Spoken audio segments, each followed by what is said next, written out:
मागील भागात शरद आणि मोहिनी आईबाबांना त्यांचा होकार कळवतात. मग आईबाबा दोघांचीही पत्रिका पंडितांना दाखवतात आणि पंडितांनी सांगितलेल्या मुहूर्तावर शरद आणि मोहिनीचं थाटामाटात लग्न पार पडतं.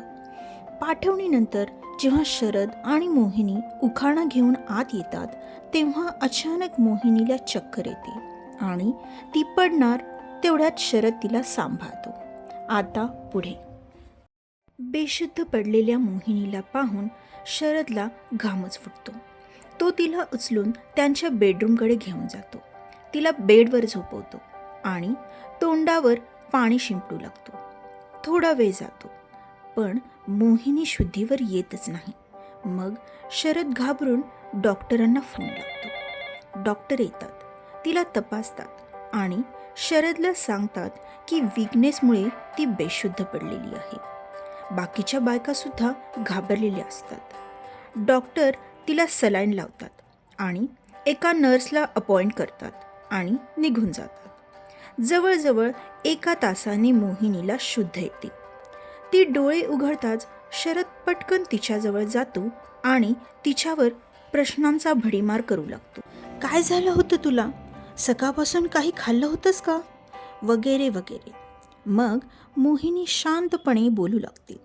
शरद, मी निर्जळी उपवास केला होता.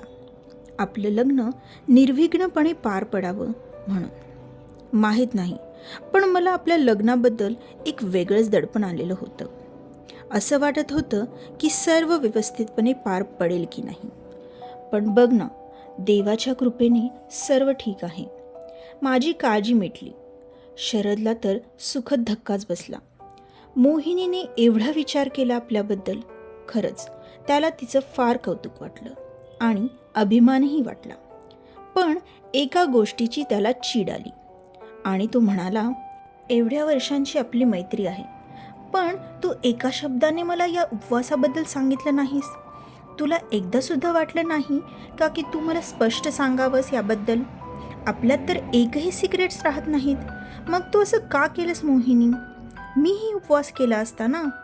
असं म्हणून शरद लटका राग दाखवू लागला.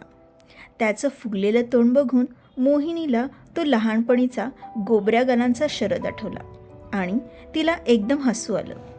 तिला हसताना पाहून शरद म्हणाला, मला राग आलाय आणि तू हसतेस? मोहिनी म्हणाली, शरद, मला माहिती आहे तुला आजपर्यंत कधीच राग आलेला नाही आहे. माझ्यावर तर कधीच नाही. पण तुझे फुगलेले गाल पाहून मला तो लहानपणीचा छोट्या चड्डीतला शरद आठवला. असं म्हणून ती पुन्हा हसू लागली. तिथे उभ्या असलेल्या बायका आणि नर्सलासुद्धा हसू आले. त्यांचं हसणं पाहून शरद वरमला. मग त्याने लगेच विषय बदलला. तो म्हणाला, नर्स, हिला अजून एक सलाईन लावायची असेल तर लावून घ्या. मग नर्स म्हणाली, त्याची काही गरज नाही सर, आता त्या नॉर्मल आहेत. हे ऐकून मग शरदच्या जीवात जीव आला. मग नर्स आणि बाकीच्या बायकासुद्धा आपापल्या घरी गेल्या. मावशीसुद्धा जेवणाची तयारी करण्यासाठी किचनमध्ये गेल्या. आता तिथे फक्त शरद आणि मोहिनीच होती. शरदकडे पाहून मोहिनी पुन्हा हसू लागली.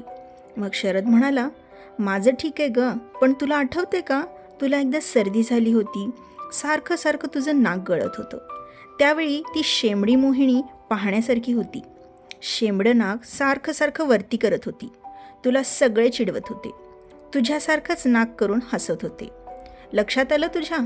मग मोहिनीलाही तो प्रसंग आठवला. मोहिनी आणि शरद दोघेही हसू लागले. आता मोहिनी पहिल्यापेक्षा नॉर्मल झाली होती. जेवण तयार झाल्यानंतर मावशीने जेवण वाढले. सलाईन लावल्यामुळे मोहिनीला नीट खाता येत नव्हतं. म्हणून मावशी म्हणाल्या, मोहिनीताई, मी तुम्हाला भरवू का? पण मोहिनीला वाटत होतं की शरदने तिला भरवावं, म्हणून ती मावशीला नको म्हणाली आणि स्वतःच खाण्याचा प्रयत्न करू लागली आणि तिरप्या नजरेने शरदकडेही पाहू लागली. शरदला लगेच कळालं. आज थोडीही ओळखत होता तो मोहिनीला. त्याने लगेच मोहिनीची खुर्ची आपल्याकडे वळवली आणि तिला भरवू लागली. मग काय, मोहिनी खूप खुश झाली आणि पटापट खाऊ लागली. तिला असं लहान मुलासारखं खुश होऊन खाताना बघून शरदलाही आनंद झाला आत्ता थोड्या वेळापूर्वी तिच्या बेशुद्ध होण्यामुळे घाबरलेला शरद एकदम समाधानी वाटत होता.